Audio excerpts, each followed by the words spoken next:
Seorang pemuda baru aja menyelesaikan kuliahnya dan kembali pulang ke rumah. Namun sampai di sana dia terkejut kalau dia sudah punya mamah baru. Hingga sesuatu yang membagongkan terjadi di antara mereka. Ya, film dengan judul Wicked Minds yang dirilis pada tahun 2003 yang lalu ini akan menceritakan kisahnya. Pemuda ini bernama Holden, baru aja menyelesaikan kuliahnya di Harvard. Hidup sebagai anak orang kaya, rumah besar dan kekayaannya di mana-mana. Ya, meskipun milik orang tuanya. Holden disambut baik oleh pembantunya yang sudah lama gak ketemu. Holden lalu mencari ayahnya di kamar. Namun kali itu dia tidak sengaja melihat ada seorang mama guri yang lagi berada di kamar mandi. Lalu tak lama, ayahnya yang bernama Mason datang. Ya, mereka tampaknya akur satu sama lain. Holden sempat bertanya, siapa wanita yang ada di kamar ini? Ya, Mason mengatakan kalau dia adalah Lana, mamah barunya Holden, alias mama tiri. Sungguh membagongkan. Mason memang tidak pernah membicarakan hal ini karena dia sengaja ingin memberikan kejutan pada Holden. Ibunya Holden sudah lama meninggal, jadi Holden mungkin agak sedikit kecewa pada ayahnya mengapa dia menggandeng wanita yang usianya bahkan lebih muda dari ayahnya.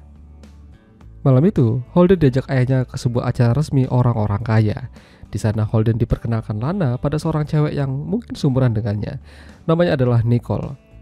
Sementara Lana kala itu sedang terlihat bersama seorang pengacara ayahnya yang bernama Harry. Namun begitu sampai di rumah, suasana tiba-tiba jadi agak berubah. Mason menuduh Lana berselingkuh dengan Harry.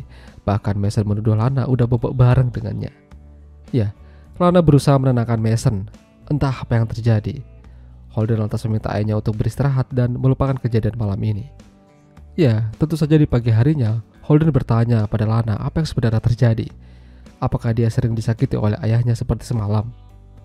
Lana tidak banyak bicara sambil mengatakan kalau dia akan baik-baik aja. Supaya tidak jenuh, Lana mengajak Holden jalan-jalan menggunakan mobil kesayangan ayahnya. Mereka pergi ke sebuah bar yang katanya adalah milik temannya Lana. Kebetulan, kala itu barnya sedang tutup. Tapi mereka tetap menerobos masuk. Namun di sana terjadi hal yang membagongkan. Mereka malah kuda-kudaan hingga malam menjelang. Namun ketika sampai di rumah, Mason melihat mereka dari jendela. Apa yang bakalan terjadi setelah ini? Ya, pagi harinya mereka sarapan bersama. Mason juga membahas Lana dan Holden semalam. Intinya, Mason melarang Holden dan Lana memakai mobil kesayangannya, apalagi tanpa izin darinya. Mason punya cara sendiri untuk menghukum Holden atas kelakuannya. Mereka main basket bersama dan saat ada kesempatan, Mason meninju Holden sambil mengatakan jangan pernah menyentuh mobilnya lagi.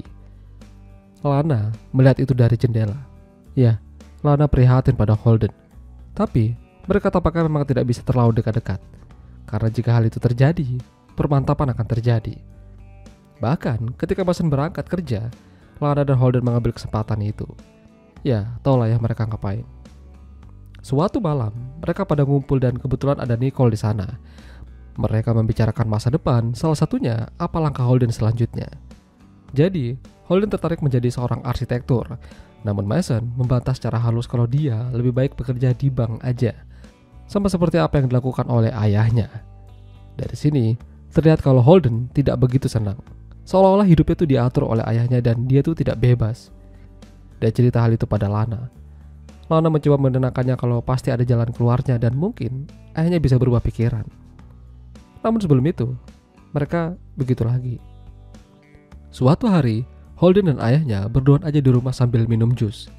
Ayahnya sempat merasa curiga pada Lana yang akhir-akhir ini agak susah untuk diajak ngobrol. Mason merasa kalau Lana tuh ada main di belakang. Namun Holden berpura-pura tidak tahu.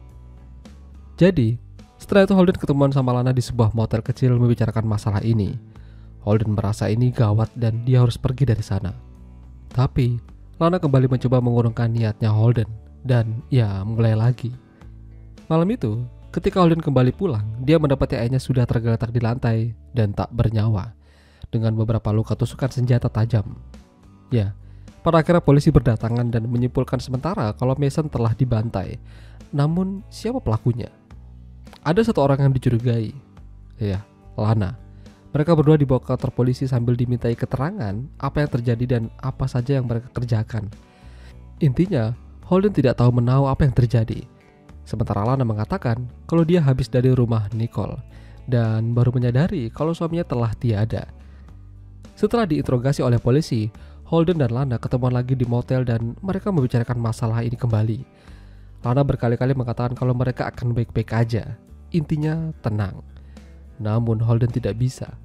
Kematian sang ayah membuat Harry ikut bekerja, terutama membantu Holden menyelesaikan masalah ini, siapa pelakunya, dan tentang warisan yang ditinggalkan untuk Holden. Ya, Holden akan mendapatkan warisan yang cukup banyak dari mendiang ayahnya. Namun Holden masih ragu karena ada Lana. Mungkin Lana yang akan dapat warisan tersebut. Mulai dari sini, Holden berpikir yang tidak-tidak pada Lana.